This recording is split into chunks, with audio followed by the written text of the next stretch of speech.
Pada video kali ini kami akan membahas karakter yang sudah dikonfirmasi oleh Oda Sensei yang telah mencapai awakening pada buah iblis paramecia mereka. Nah, dalam dunia One Piece, awakening merupakan tingkat di mana buah iblis akan mendapatkan kekuatan yang jauh lebih besar. Akan tetapi, tidak semua orang bisa memasuki tahap ini. Bisa dibilang, hanya ada beberapa karakter saja yang sudah mencapai awakening. Nah, kali ini kami akan membahas 6 pengguna buah iblis paramecia yang dikonfirmasi oleh Oda Sensei yang telah memasuki tahap tersebut. Siapa saja mereka? Mari kita bahas bersama-sama.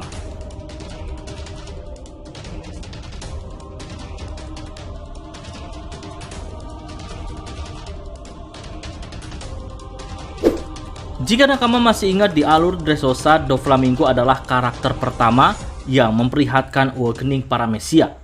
Berhubung Doflamingo sudah begitu kuat saat ia menjadikan bangunan yang ada di sana sebagai dunia benang, ia pun bisa menciptakan kehancuran yang luar biasa hingga pulau tersebut porak-poranda. Bahkan Luffy dan Law pun hampir mustahil untuk menghadapinya. Walaupun beberapa kali diserang, Doflamingo mampu menyembuhkan luka-lukanya lewat kekuatan buah iblisnya. Namun, harapan mulai ada saat pertama kali Luffy menggunakan Gear Force-nya untuk mengalahkan Doflamingo.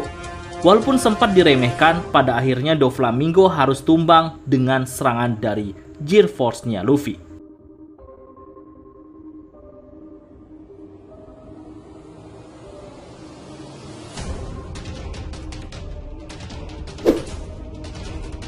Dalam alur Whole Cake Island, misi Luffy adalah membawa pergi Sanji dari wilayah tersebut. Tapi rupanya misi ini harus berlangsung dengan begitu rumit. Tak hanya Big Mom, rupanya Luffy juga harus menghadapi anak-anak Big Mom yang cukup kuat. Salah satu lawannya yang terkuat adalah Katakuri. Katakuri merupakan pengguna kekuatan buah iblis mochi. Walaupun terlihat remeh karena mochi merupakan salah satu makanan khas Jepang, namun nyatanya Katakuri mampu memaksimalkan kekuatan ini. Belum lagi ia memiliki haki tingkat tinggi yang mampu melihat sedikit ke masa depan.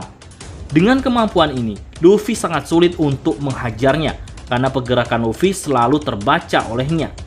Nah, selain Doflamingo, Katakuri adalah karakter pemilik awakening lain yang dihadapi oleh Luffy. Dengan memanipulasi dunia cermin menjadi mochi, Katakuri sampai sempat melumpuhkan Luffy dengan cepat. Tapi karena faktor Katakuri terlalu meremehkannya, ditambah lagi Luffy adalah pemeran utama di One Piece ini, maka Luffy mampu membalik keadaan. Dengan semangat yang membara untuk membawa kokinya pergi, Luffy dengan variasi Gear Force-nya mampu membuat Katakuri tumbang.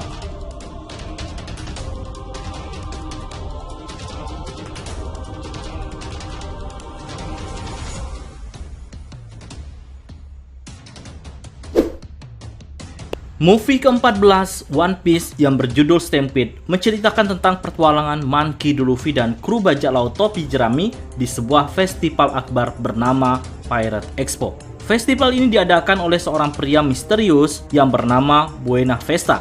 Sesuai dengan namanya, festival ini tentu saja dihadiri oleh para bajak laut dari seluruh dunia. Para rival Luffy dari generasi terburuk pun ikut serta meramaikan festival tersebut, karena hadiah yang paling mereka incar adalah harta karun milik Goldie Roger. Namun, semua terkejut setelah kemunculan salah satu legenda yang mengaku sebagai mantan kru bajak laut Roger, yaitu Douglas Ballet. Dalam hal kecakapan bertarung, Ballet dapat dianggap sebagai salah satu bajak laut paling kuat di dunia. Dia memiliki keterampilan dan pengalaman bertarung yang luar biasa. Ballet memakan buah iblis Gasa-Gasa no Mi, buah iblis tipe paramecia yang memungkinkan untuk menerbangkan benda mati dan mengumpulkannya menjadi apapun yang dia inginkan dengan pikirannya. Nah, Douglas Ballet rupanya telah mencapai awakening dengan membentuk monster raksasa dari puing-puing yang ada di pulau tersebut.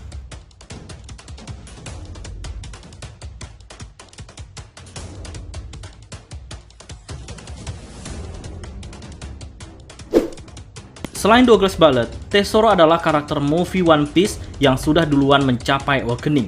Ia juga bisa memanipulasi emas dengan sangat mudah, dengan jarak yang lumayan luas untuk menyulitkan musuh. dan dia juga membentuk monster raksasa dari kekuatan buah iblisnya.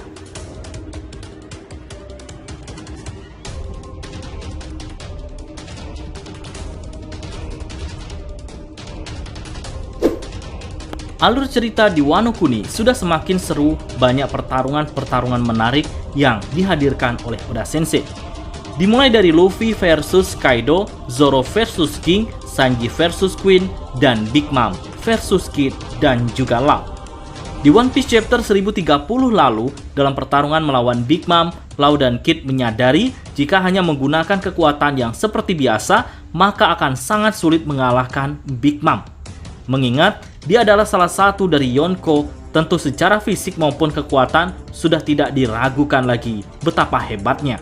Oleh karena itu, Law dan Kid berinisiatif untuk menggunakan kekuatan andalannya, yaitu awakening dari buah iblis mereka. Pada awalnya, Law sempat ragu karena mengingat akan begitu banyak energi yang akan dikeluarkan. Tapi, mau tidak mau, Law harus mencobanya apapun resikonya. Nah, di saat Big Mom sedang fokus menghadapi Kid, Law mengambil kesempatan untuk mengeluarkan serangan pamungkasnya. Serangan itu rupanya menghancurkan organ dalam Big Mom hingga Big Mom sampai muntah darah. Tapi hebatnya, Big Mom masih sanggup bangun dan berencana menyerang balik. Namun untungnya, giliran Kid menggunakan awakeningnya untuk menumbangkan Big Mom. Big Mom dijadikan magnet alami yang membuat semua besi-besi yang ada di Onigashima menempel ke tubuh Big Mom. Hal ini dibilang mustahil jika Big Mom masih selamat karena begitu banyaknya besi yang mengarah kepadanya hingga membentuk seperti gunung besi. Namun rupanya Oda Sensei belum mengizinkan Kid dan Law mengalahkan Big Mom dalam waktu singkat. Ia masih bangkit dan menjadi lebih mengerikan dari sebelumnya. Kini, situasi malah berbalik membahayakan nyawa Kid dan Law yang telah kehabisan energi. Lantas, bagaimana cara Kid dan Law mengatasi serangan demi serangan yang lebih berbahaya dari sebelumnya? Tentu, pada chapter-chapter selanjutnya akan semakin seru untuk kita simak. Oke, itulah tadi 6 pengguna buah iblis Paramecia yang telah mencapai awakening hingga pada video ini dibuat. Lalu, bagaimana dengan Luffy? Kapan dia menggunakan awakening dari buah iblisnya? Oke, sekian dulu pembahasan kali ini. Jika ada tambahan, silahkan isi pada kolom komentar.